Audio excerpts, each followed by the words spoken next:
આ તરફ ગીર સોમનાથ જિલ્લામાં મુશળધાર વરસાદ વરસ્યો છે। સૂત્રાપાડામાં વરસાદથી ખેતરો બેટમાં ફેરવાયા છે।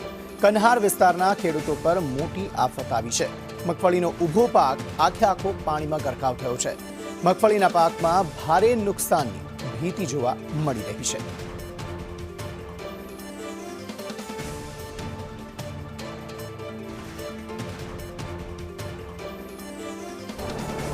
ગઈકાલ સાંજથી ગીર સોમનાથ જિલ્લામાં મેઘરાજાની અનરાધાર બેટિંગ ચાલી રહી છે અને ખાસ કરીને સૂત્રાપાડા પંથકને મેઘરાજાએ ધમરોડી નાખ્યો હોય તેવા દ્રશ્યો હાલ સામે આવી રહ્યા છે।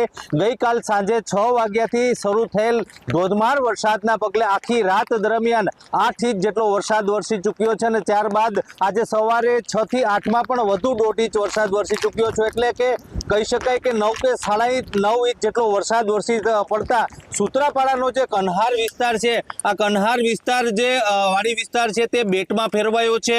જે ખેતરો છે તે ખેતરો વરસાદી પાણીમાં તરબોળ જોવા મળી રહ્યા છે। ખાસ કરીને ખેડૂતોને જે મગફળી અને જુવાર સહિતનો પાક અહીં વાવવામાં આવ્યો હોય છે અને આ પાક નિષ્ફળ જવાની ભીતિ સેવાઈ રહી છે। આપ જે દ્રશ્ય નિહાળી રહ્યા છો, જળબંબાકારની પરિસ્થિતિ ક્યાંક ને ક્યાંક સૂત્રાપાડાના ચોક્કસ વિસ્તારોમાં જોવા મળી રહી છે।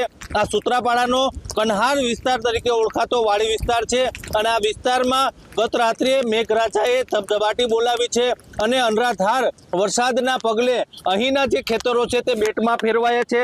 ખાસ કરીને વરસાદના પગલે આજ સવારથી જ ફરી વરસાદી વાતાવરણ છે અને જે મેઘરાજા છે તે ધોધમાર વરસી રહ્યા છે, જેના પગલે ખેડૂતો પણ ચિંતિત બન્યા છે। રાકેશ આહિર, સંદેશ ન્યૂઝ, ગીર સોમનાથ।